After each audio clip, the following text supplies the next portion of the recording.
সম্মানিত ভিউয়ার, আসসালামু আলাইকুম। ভিডিওতে যে গরুটি দেখছেন, গরুটি দারুণভাবে ফুড পয়জনিং রোগে আক্রান্ত হয়ে গেছে। তো আমরা এর জন্য গ্যাসের ট্রিটমেন্ট দিব এবং যা যা করা দরকার আপনারা দেখতে থাকেন, ইনশাল্লাহ সব বুঝতে পারবেন। তো এই যে দেখেন, আমরা গরুটিকে নর্মাল স্যালাইন দিচ্ছি এবং নর্মাল স্যালাইনের সাথে আরও দিচ্ছি যে সোডিকার্ব, হ্যাঁ, 2টা পরিমাণ সোডিকার্ব 100 মিলি এবং ক্যাটাফস দেওয়া হবে 5 মিলি।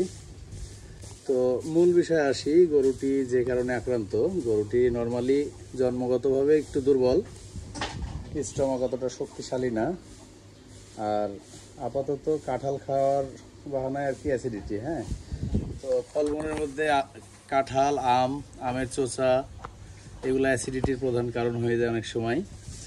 আবার আপনারা অনেকে কী করেন, খুদের ভাত খাওয়ান ইচ্ছা মতো, এটাও অ্যাসিডিটি। গমের সেলতি বা গমের আটা, এক পদের খাবার যদি বারবার দিতে থাকেন তো গ্যাস করবে, সেটা আমিষ হোক, শর্করা হোক বা চর্বি হোক, যেটাই হোক। তো আপনাদেরকে যেটি করতে হবে, এই গ্যাস থেকে মুক্তি পাওয়ার জন্য অবশ্যই আপনার গরুকে সুষম খাদ্য দিবেন। অর্থাৎ যে খাদ্যের মধ্যে, একটি খাদ্যে যে উপাদান থাকে সুষম খাদ্যে, এই উপাদানগুলো যে খাদ্যের মধ্যে বিদ্যমান, আপনারা এই খাদ্যগুলো 75 কেজি গরুর বডি ওয়েটের জন্য 1 কেজি এভাবে খাওয়াবেন। অনেকে মনে করেন যে সুষম খাদ্য তৈরি করা ঝামেলা বা মিক্সিং পদ্ধতি ঝামেলা, তাদের জন্য রয়েছে বাজারে ক্যাটল ফিড। গরুর জন্য যেটা ক্যাটল ফিড, এইগুলো যদি আপনারা 75 কেজি ওজনের জন্য 1 কেজি করে খাওয়ান, কোনো রকমের ক্ষতি হবে না। অনেকেই বলে যে ফিড খাওয়াবো না, আবার চুপ করে মুরগির ফিড খাওয়াই। হ্যাঁ, মুরগির ফিড কিন্তু আবার গরুর জন্য অবশ্যই, এটাও কিন্তু একটা অ্যাসিডিটির প্রধান কারণ।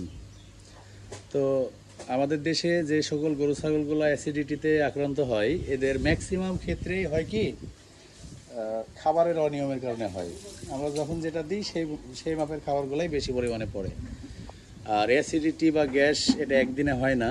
বডিতে যে পরিমাণ টক্সিন অ্যাসিডিটি কমপ্লিট করতে করে আর যতটুকু অবশিষ্ট থাকে, দিনে দিনে এটা সঞ্চয় হয়ে একসাথে গ্যাস ফর্ম করে বা ফুড পয়জনিং হয়। যেমন এটির ক্ষেত্রে হয়েছে কি, গ্যাসের মাত্রাটা এমন একটা পর্যায়ে গেছে যে তাপমাত্রা নিচে নেমে গেছে।